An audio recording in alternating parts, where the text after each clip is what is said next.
Hello, and welcome to Tech Talk, y'all, episode 408. I'm Sanjay Parekh. And I'm Adam Walker. This episode is brought to you by Edgewise.Media. If you have a company or just anybody that needs a podcast, you should go check us out there. Or social media content if you need help with Yeah, that, we got too. that too. Yeah, we're good with that. We like do that. all that. And if you want to stay connected with your peeps, check out TogetherLetters.com. That's a little project that we run. I'm increasingly seeing the value of that. Like Yeah.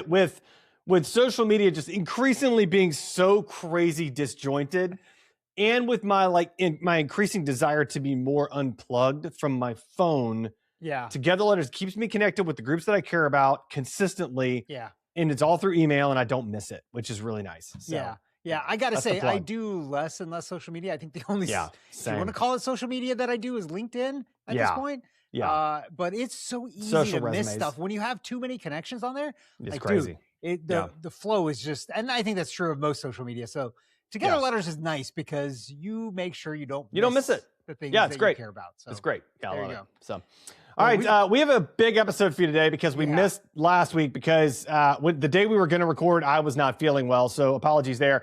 And this I'll mention at the front, and we'll say more at the end. But this will be our last episode of the year because we're taking a little break.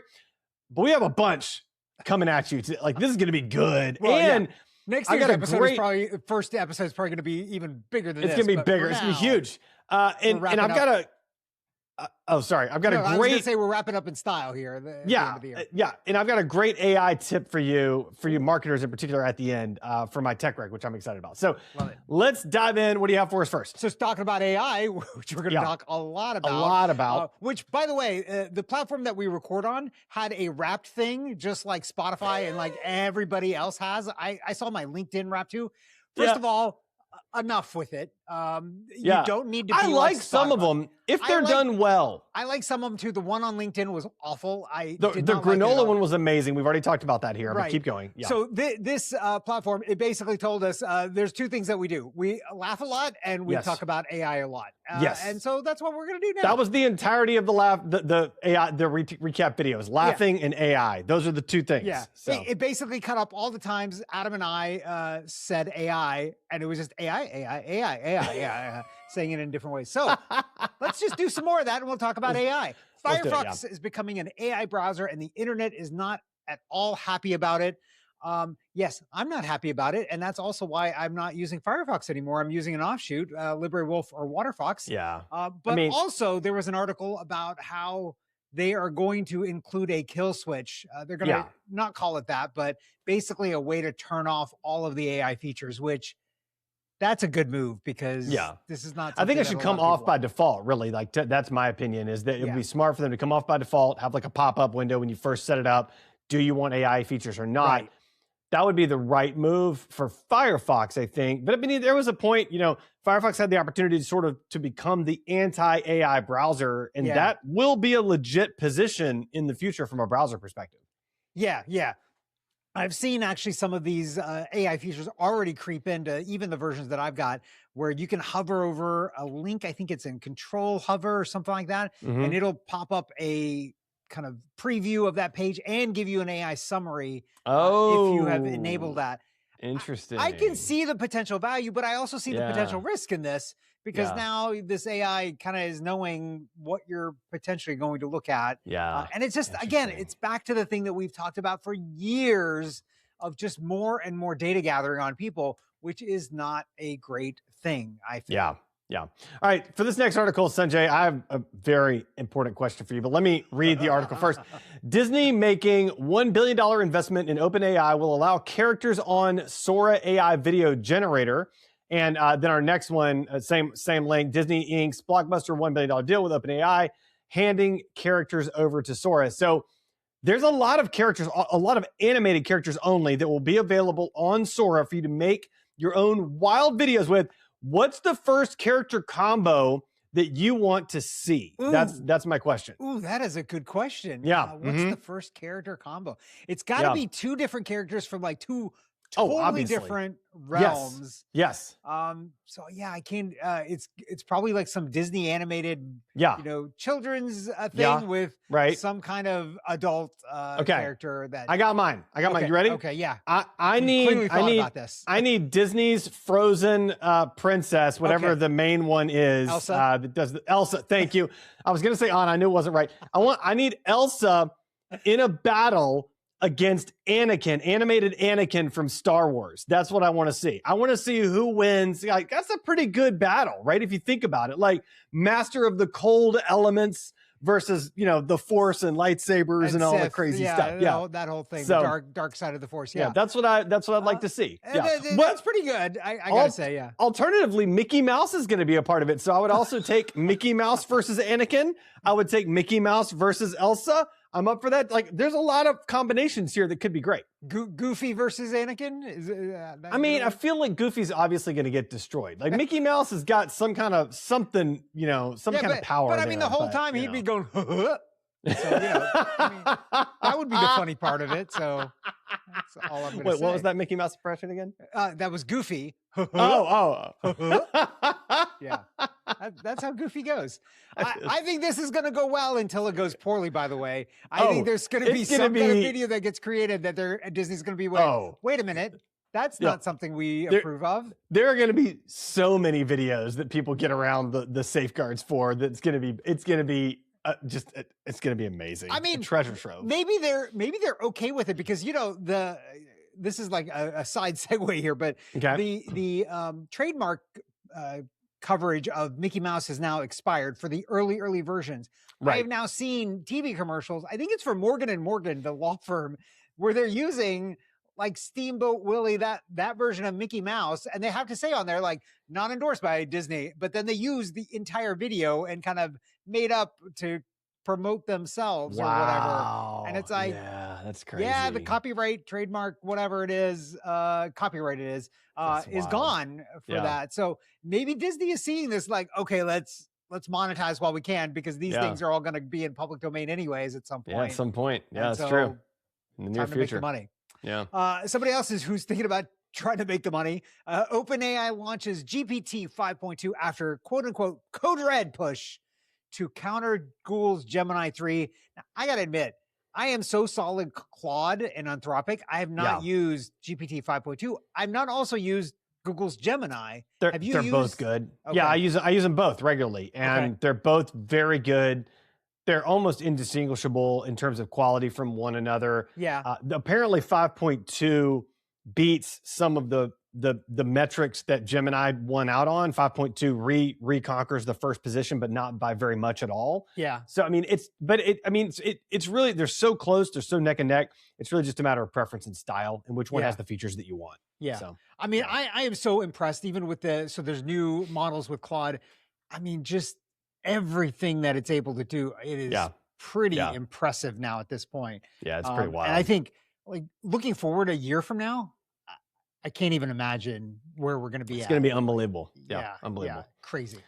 All right, next up, OpenAI hires Slack CEO as new chief revenue officer. And like this sort of surprised me that you would be willing to go from the top seat, the lead of the company. It's a pretty big company, but also wholly owned by Salesforce. So maybe that's part of it. What it tells me is that she's got to obviously have some degree of like percent ownership somehow in this massive thing.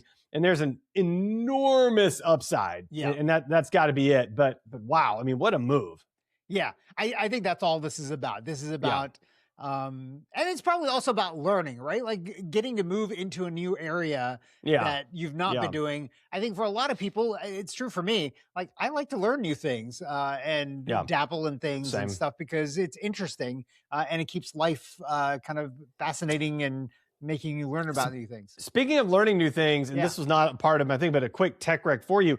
I discovered this week, and somehow I didn't realize this, that you can, in Notebook LM, you can load in a variety of YouTube videos, so you can find YouTube videos, all like 5 videos on a specific topic, right? Load them all into Notebook LM, and then have Notebook LM create a podcast for you about that topic, teaching you about that topic. Oh, And so wow. you're getting content from all these different content creators that hopefully have some value and some knowledge on the subject, and it's synthesizing that data and summarizing it so you can consume it within the context of a podcast. How great is that? I think you've just hit upon the thing that's the biggest problem for me. So Okay. I've also not used Notebook LM. There are now so many AI tools. Yeah. I need like one tool that figures out which tool to use and uses it in the background, and then just lets me do my work. Right. Well, like, Notebook LM, I mean, so you can load a bunch of data in it and have it create an infographic that's fantastic. I've had it create, I loaded an entire year's worth of social media results in it and like stats in it, and then had it create a deck for me focusing on 2 specific metrics I was looking for. And he created this like 10-page PowerPoint deck that's just unbelievably good. Yeah. I mean, I think you said before, right? It It's comes out wild. as PDF. You can't edit it. It does. Or something. You cannot edit it. But that's coming. There's only a matter of time before that's editable. So anyway, that was wild. All right, but next up, and this is I'm wondering if the Slack CEO is regretting this now. So the thing that we were just talking about, Claude, and now the thing that we were just talking about, Slack. Claude and Slack. So those 2 things are now together. You can actually integrate Claude into Slack and talk to Claude through Slack. So it can Directly be from Slack. Essentially a member of your Slack. You know what? I should probably do this for our Edgewise Slack. Man. Oh that'd be fun. Right? I can test out Claude, kick the tires a little bit. That'd be great. Go. So okay, I'm gonna have to do that then after we're done recording here. But I think this is interesting. I don't know where it's going to go. I think this is so easily that this could go awry. But I guess we'll find out in our Edgewise Slack here in just a little bit, because we'll start doing some crazy things to it, I'm sure, and we'll see what happens. That's right. We'll see what happens. We'll let you know. Fun stuff. We'll report back. More about OpenAI. Instacart and OpenAI partner on AI shopping experiences. So the idea now is you can hit OpenAI and be like, hey, give me a recipe for whatever for this upcoming, holiday or something. And it'll directly integrate with Instacart, and Instacart will go purchase the stuff for you and deliver it to your door. And you never have to leave the GPT chat at all to go all the way through that process. Which I kind of love, honestly. Like, that's kind of great. I'm a ChatGPT user. I don't mind testing this out. I give it a shot, see what happens. Yeah. I thought you were about to say you never have to leave your house for this, which is also true. And then kind of going forward, then eventually it's going to be like the Matrix, essentially. You don't ever have to leave your chair. And then eventually there's a plug in the back of your head that plugs you into the Matrix. And then listen, I have 5 kids, man. I don't have to leave my chair anyway. I just got to yell loud enough and things come to me. Like, it's just, or call them like, hey, I don't know where you're at, but you better get home because I need a coffee in my hand right now. That's never actually happened. You're like in the golden period right now. Like that only works right now. And at some point they rebel. And they will not come and bring you things. But I'm hoping by that time, I'll just have one of those robots in the house anyway. I can just yell for that sucker. So I'll be fine. I'll just name the robot I'll have it respond to any of my kids' names or the dog name. And that way, as I get confused, just yelling all these names out, it'll just respond automatically. It'll be great. Yeah, that'll work until there's just a robot uprising. But, that's later on down the line. I mean, here, there, everywhere, it's going to happen. It's fine. Whatever. No big deal. And one thing that's going to help the robot uprising is this. One rule. Trump says he'll sign an executive order blocking state AI laws despite bipartisan pushback. So there's going to be one law. I'm really curious your thoughts on this, because I have very mixed feelings on this and a lot of differing opinions. So what are your thoughts on this? So I do think, look, just let's take the Trump part out of it. Just in general, I think it's better for companies to have clear rules and boundaries in terms of what they are and are not allowed to do. When you do have a patchwork of stuff, I think it creates a lot of friction.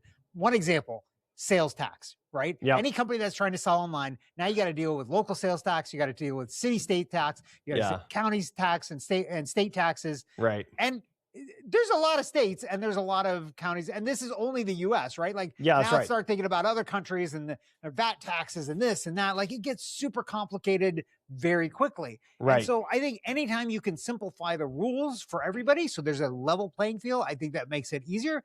That said, if you've got a organization or a governmental entity that's not doing the right job, like then sometimes it's useful to have somebody else in the fray, like what we've seen with California that has pushed fuel economy standards and things like that have helped in a lot of these things. I think we're at a place with cars and fuel economy that we never would have been had they not pushed the entire country forward. So I'm like you, I'm of a mixed kind of thought. Like, I like it, but also I don't like it. Well, I mean, I think my big thing is I think there should be one unified standard. I think it should come from the legislative branch. And I think trying to mandate it through executive order is not great. Now, I think if that's a stopgap that's hopefully leading to a legislative solution, I think I'm for that. But government overreach, I think, can be problematic. So I think that's a separate thing, right? I 100% agree. Yeah. There's been more executive orders in this administration, and we're not even a year in, than any other, and a lot of others combined. And so I don't think that's great.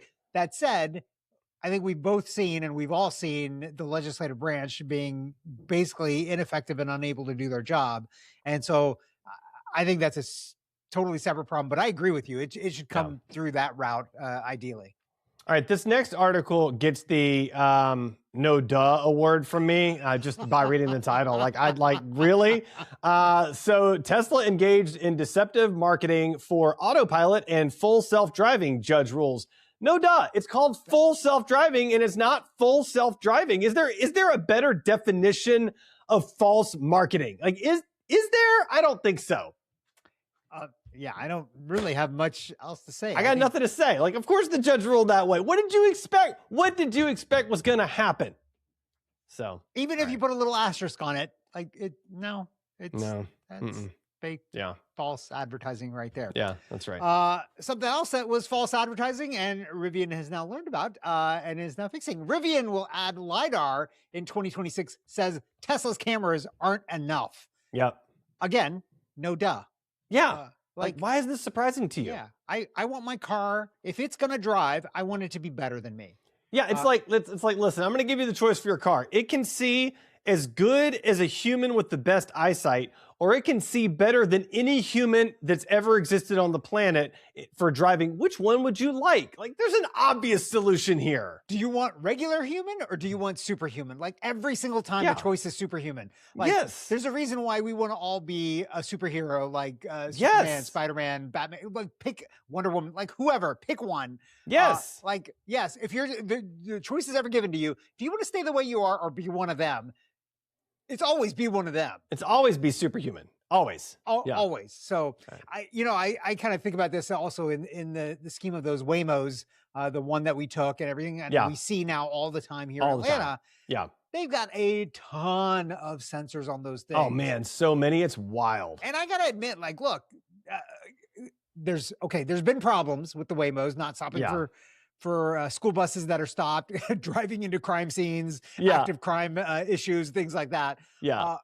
But generally, they've been pretty good because they have a lot of sensors. Like, there's not been that many issues with them. So that's right. Give me more, don't give me less. Something we're getting more of are small cars. Stellantis to bring tiny Fiat car to U.S. following Trump remarks. Apparently, Trump made some remark about liking these tiny Japanese cars. And so Stellantis is like, hey, we've got some tiny Fiat cars that we can bring to the U.S. But here's my issue with these, right? So these cars are super small, which is fine. Right. But their top speed is 28 miles per hour. Now, almost every speed limit that's low is 35 miles per hour. So you're going to have some angry drivers behind any one of these at all times. Well, you know, this car would work in a couple of cities like New York, LA, where it's basically a perpetual traffic jam anyway. I don't think you're going over 28 miles an hour. So yeah, maybe. But I just think about it, anywhere outside of that, like you are going to get straight run off the road. It's like you might as well be driving a golf cart down the road at that point. Yeah. So I like the concept, but come on, like let's at least make it go 35 so they're not getting run off the road and stuff thrown at them, you know? Yeah, So, I mean, maybe it works in like smaller towns. I don't know. More rural towns, right? Where you don't need to go that fast. You don't need to go that far. It's fine. I have lots of thoughts, but I'm going to keep all those to myself right now. Okay, continue. Yeah. Here's something you can keep thoughts about out loud, and because I'm going to. Ice Block app sues Trump administration for censorship and quote-unquote unlawful threats. Everybody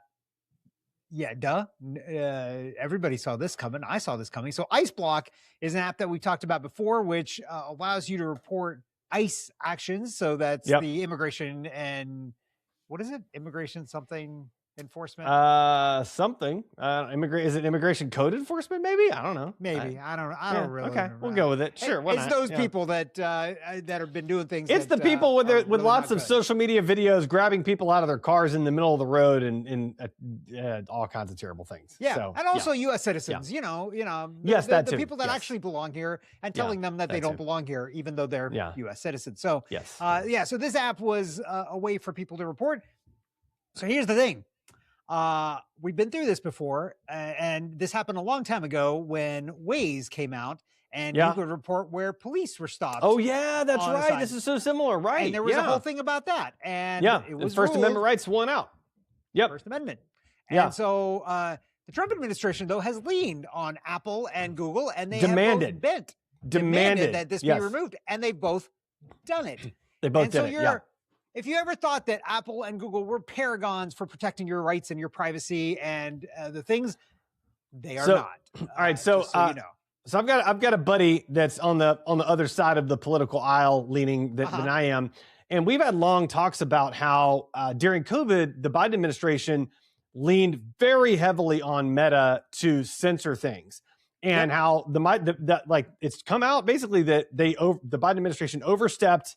And went too far, and I even agreed with them. Like, you're right, they went too far. They demanded that this company did these things that were against free speech, whatever. That's exactly what Trump's doing right now. Exactly the same freaking thing, except just it's a different administration and a different tech company. Same result.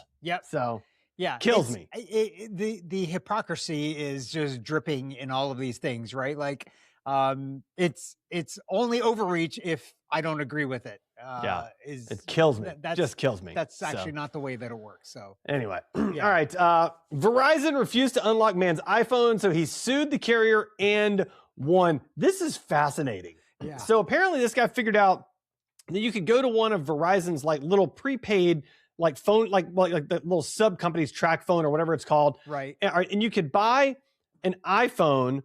And the law Verizon's under is, after the phone has been purchased, 60 days later, the phone has to be unlocked. And so he figured out he could buy the phone, pay for a month or two of service, and then just take the phone and go put it somewhere else because now it's unlocked, which is kind of brilliant. And he said he was going to save like half the cost of the phone from going with another carrier. Right. And then Verizon just was like, nope, you can't do that for whatever reason. And he took him to court and he won and he got his phone. So there you go. Kind of funny. The law. You gotta, just because you don't like it and your business practices don't align with it, doesn't mean it's not the law. So and Verizon apparently was bound by the 60-day thing, whereas other carriers are not, because they had gotten preferential treatment in broadband frequency access, and so they agreed as a part of that preferential treatment to unlock phones sooner than other carriers would. So this might not work for other carriers. But they were there was all kinds of rules and law. It was so crazy, man. But he knew them all, and he was like, "This is the deal," and he won. So, and the next day there was a run on iPhones at the Verizon. That's what I was wondering about. Yeah, that's exactly what I was wondering about. Like, why am I doing this? I bet you it happened somewhere. You'd have to really know. I mean, we're just finding out about it. I mean, well, it has to it has to percolate, percolate a bit. Yeah. But there's people that track those things, and then they're always looking for a way to make a buck. And sure, a way to make a buck. Talking about a way to make a buck, Elon Musk's SpaceX valued at $800 billion as it prepares to go public.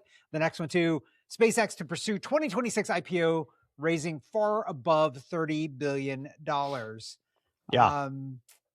Okay. Are you going to invest in the IPO? I mean, my guess is that it's overrated and it'll come down pretty quickly. But after that, as much as I hate to say it, I think there's a real possibility it's a good investment. I mean, I'm not gonna lie. So you think it's going to come down like a SpaceX rocket crashing to the ground and not landing properly on the? I think it might. I mean. It feels, I mean, I'm no market analyst. I have no idea. I have no concept. And so I'm just judging solely based on Elon and how he tends to over speculate things. Yeah. And because I think he's a really good hype man. And because of that, I think he's going to hype this up. I think he's going to get a huge valuation. I think he's going to make a ton of cash off of it. And then I think the stock's going to plummet. And then I think it's going to go back up. Yeah. And I think the dip is when you buy, most likely, if you're going to buy. So that's just kind of my take on it. But I mean, who knows? I could be totally wrong. I don't know. So yeah. I think I'm out. I'm not. I don't like the in- idea of investing in an Elon company. Exactly. But at the same time, it is difficult if you separate out the antics from the company.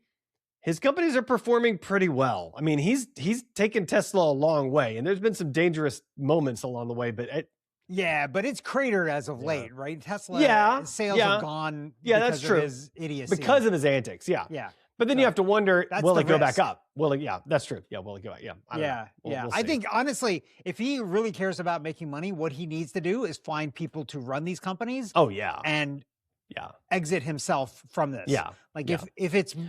But I feel like what he is doing, it's all about his ego and not about actually... Yeah, big time. Big ego, yeah. But I'll tell you this.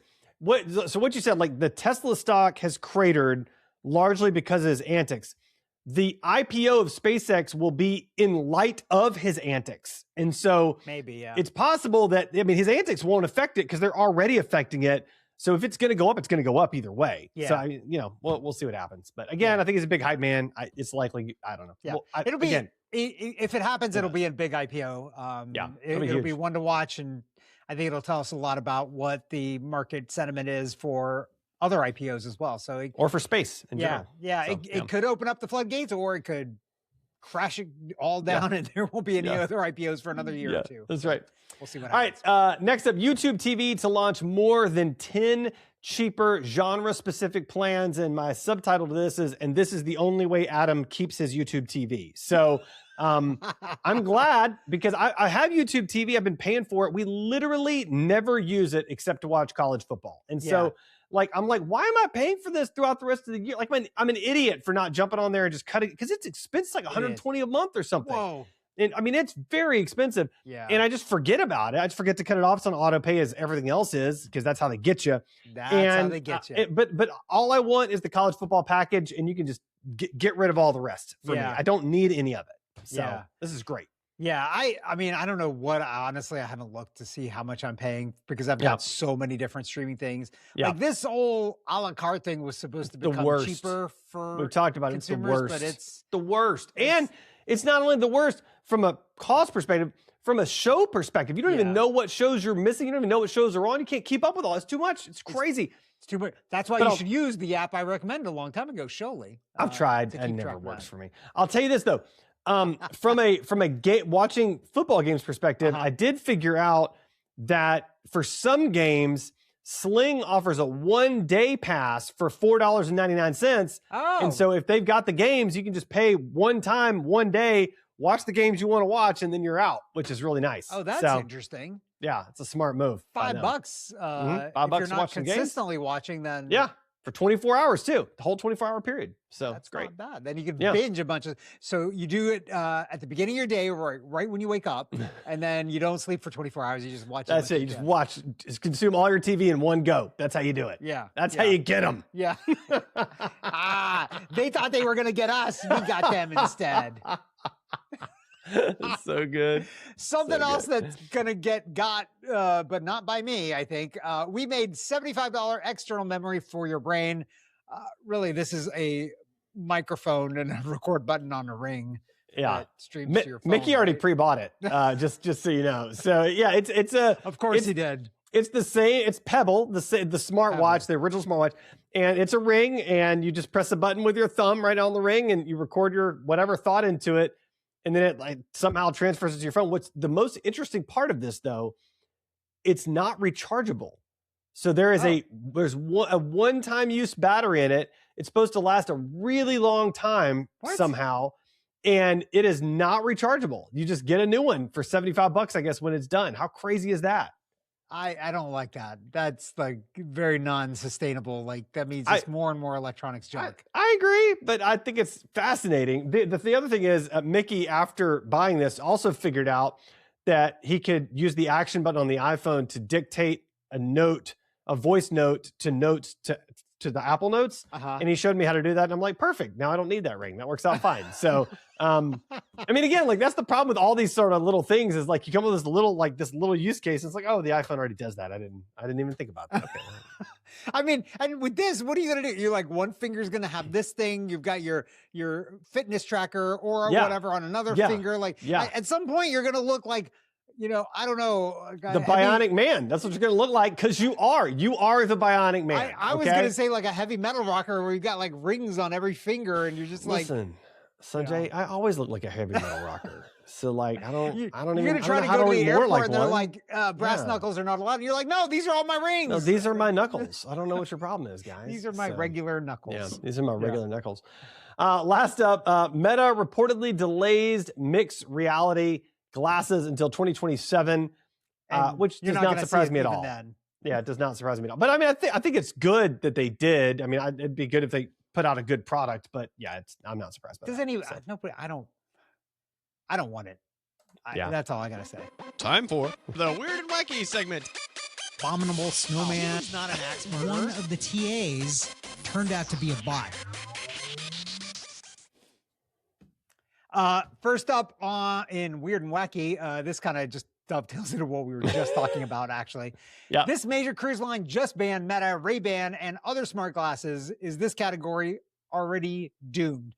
I've been wondering this quite a bit. Like, really?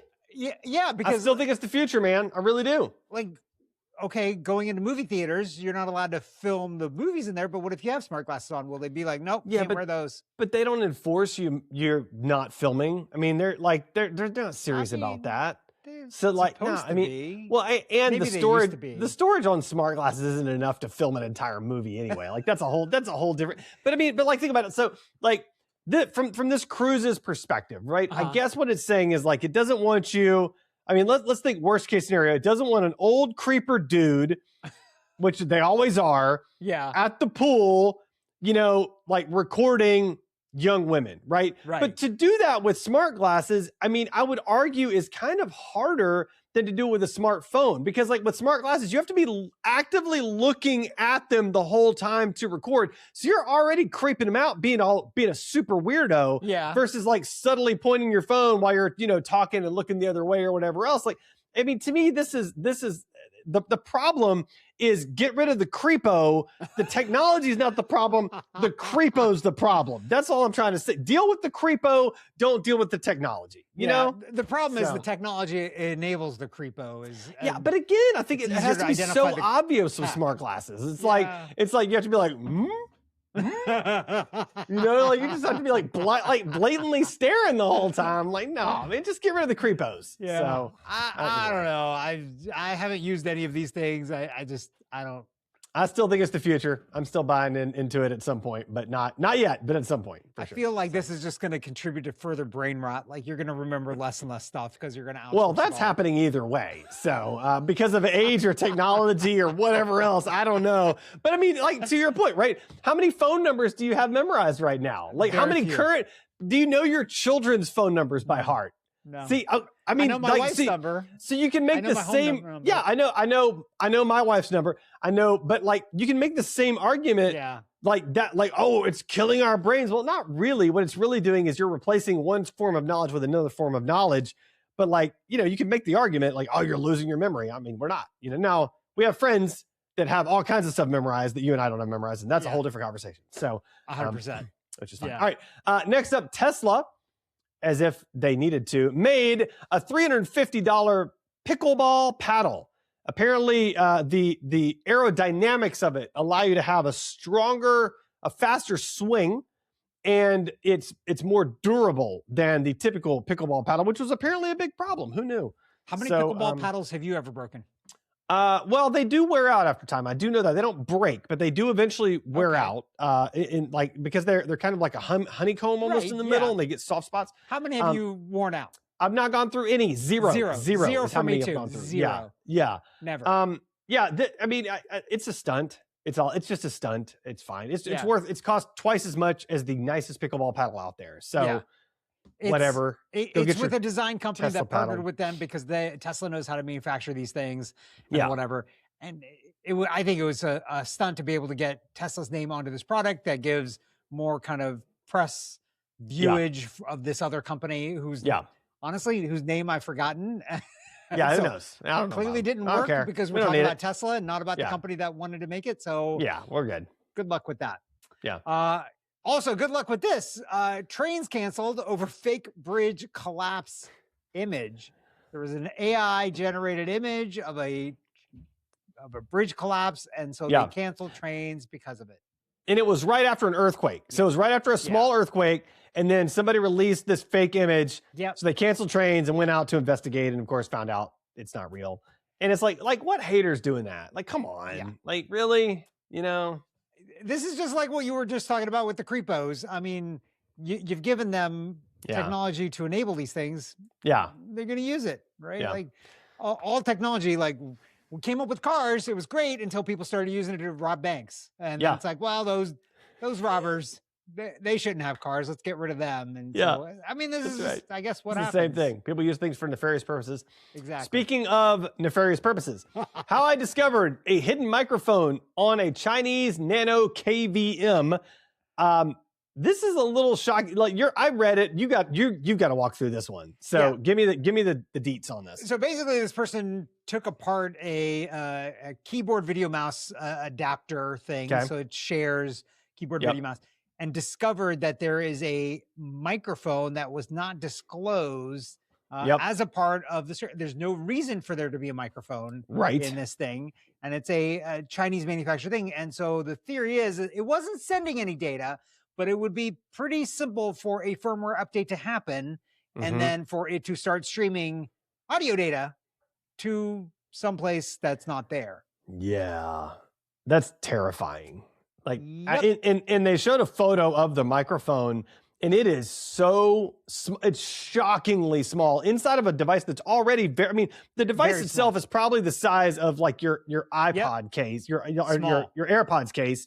So the device is already small. The microphone inside of it is just, I mean, like the size of a grain of rice almost, I would guess. Like, as best I can tell. Back up again. It's so small. Like it said that it recorded a pretty high fidelity. Like they actually tested the microphone, recorded at a pretty high fidelity, which I mean, as much as I feel like the US is often overly paranoid about China and Chinese products and Chinese software, things like this make me wonder if maybe I'm the one that's the idiot and they are rightly paranoid about some of this stuff. I think we're paranoid about this stuff because it's real. Yeah. You're not paranoid. You're not paranoid that they're out to get you when they're actually out to get you. That's fair. That's exactly what it is. Mm-hmm. Tech wreck. Time to get your tech wreck. Tech wreck. Chicky. Tech wreck. Time to get your tech wreck.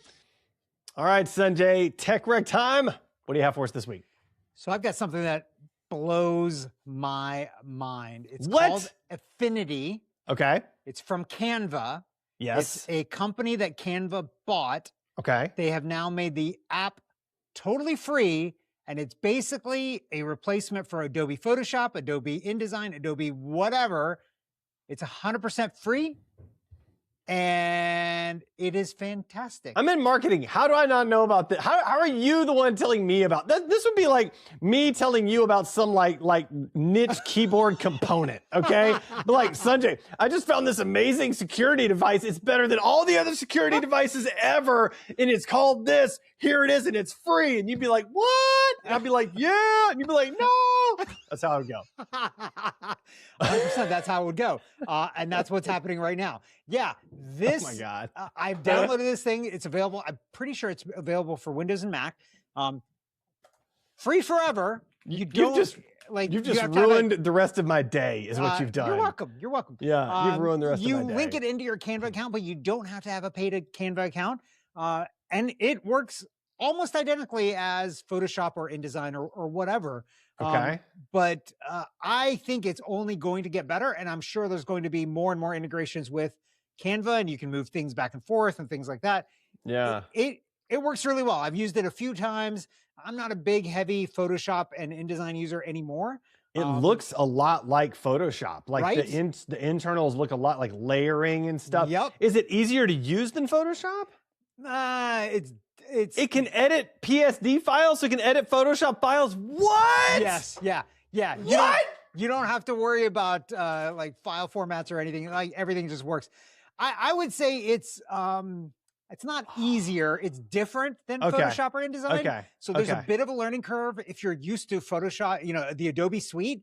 Yeah. But like you'll figure it out. If this is something that you do, you'll figure it out. And oh my gosh. Given the price tag of $0 compared to buying the Adobe Suite, which is like, I don't know, $600-700 a year if you want everything. No, Photoshop alone is like it's either $10 or $20 a month, and then so that's but I think $240 a year. The whole suite itself. I think the whole suite is like $500-600 a year. Yeah, I think it's like 30. I think it's like 30 or 40 a month. I forget. Yeah, so yeah, you're right. Yeah, it's $500-600 a year. Yeah, you're right. Yeah. So that's how they get you, because they quote the monthly price, which is not the thing. But yeah, this is free. You just download it. Oh my gosh. And it's fantastic. So most people, like, look, if you're a graphic designer or something, Adobe Suite is probably still your go-to thing. Yeah. But if you're anybody other than that, anybody else, this is probably going to do it for you. So oh my gosh, check it out. It's in Affinity, AFFINITY from Canva. So I think it's Affinity.studio is the I think link. that's what it is. Affinity.studio. Yeah, the link will smokes. be in the show notes. I think that's what. Okay. Dang. Yeah, you're right. Affinity.studio. So there you go. Oh my gosh, so good. What about you, Adam? What do you have for us? Some security device I don't know about? No, I wish it's coming. I'm gonna have to research high and low now. No, it's so I want to talk about a use for Manus AI. I've talked about Manus AI before, but I found a use case for it that was a little shocking to me and so good. So I decided on a whim, I think while I was in the car riding the other day, I was like, hey, I want to build out a whole bunch. I want to create a whole bunch of social assets for a new thing that I'm doing through 48 and 48 it's called goodhost.us. And I want to build out a whole bunch of social assets for it all at once. And right now in ChatGPT or in Gemini's Nano Banana, you can only build out graphics one at a time, and it takes forever. And so I described what I wanted in Manus, and I was like, hey, go build 20 social assets for me right now. And I described what, like I came up with a description of what I wanted using AI, and it built all 20 simultaneously using Nano Banana. So it's connected into Nano Banana to do this. And what it came back with was fantastic. And so of the 20, probably 10 were legitimately good designs, but 10 designs for zero work on my part in one chat prompt is pretty amazing. Yeah. And so, I mean, I think like this is where it's going is we have like bots or agents or whatever that can build full plans and implement those full plans all at the same time. And then we're just refining from there. Because right now ChatGPT is very like, build image number 1. Now build image number 2. Now I don't want to do that. I want to be like, build all 15 images right now. It's great. So yeah, if you haven't already, Manus.ai for creating social media content is unreal. Yet another AI tool that I need some other AI tool to manage for me. Unreal. It's unreal. Too many. All right, Sanjay, how can our listeners find and connect with you? Or before that, did you have some final thoughts you wanted to share? Yeah, before that. Okay, let's do this first. A few final thoughts. Go. Look, we've been doing this for 8 years or so now, I think. Wow. And yeah, it's been a fun ride. Yeah. It's not ending. Don't get me wrong. I'm not like starting the ending. We've been doing this for 8 years, and I haven't told Adam this, but Adam, you're done. You're done. You're out. You're gone. But it has been just an incredible journey for us. I think we've both really, really enjoyed this. Obviously, we enjoy just spending time together and just talking about these stories. But what has been incredible is so many of you that are listeners that we don't know, right? We know a handful of them. We call them out because they're our friends or whatever, and they tell us about stories and stuff. But there's so many of you. So I want to do one shout out to a listener, and I'm not going to say who it is, but they know who they are. We got our first ever fan mail in physical mail sent to us. It was awesome. Yeah. Now, here's the thing. We don't publicize like a mailing address. So this person had to go dig around and find our address and mail stuff to us. And I'll tell you right now, this was fantastic. So good. There is something in the mail that will be coming your way soon as well. So both Adam and I thank you. But overall, it's just been fantastic how many of you listen to this show consistently. Comment, send us messages, do all those things. We appreciate it. And so this is our last episode of the year. We're taking a few weeks off, but I just wanted to end with this year and just saying very thankful for all of you that listen. We appreciate it. If you have friends that you think might like a goofy show like this, where Adam and I laugh a lot and apparently talk about AI a lot, please let them know, because we appreciate any additional listeners that come our way. Adam, do you have any thoughts?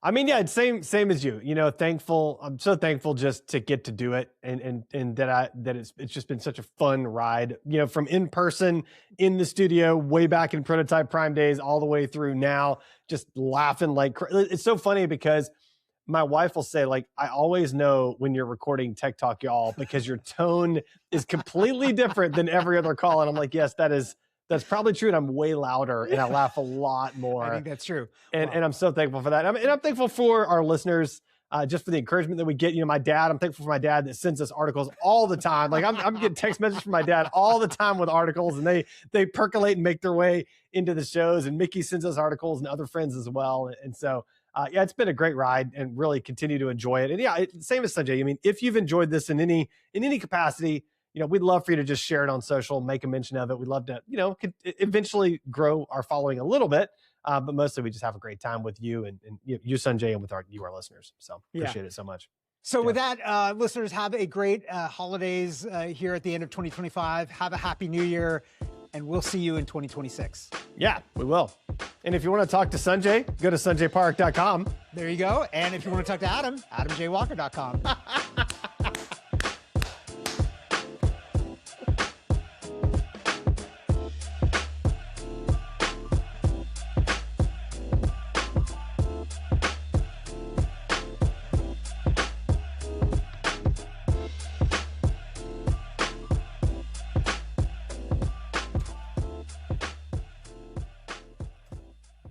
Dun, dun, dun.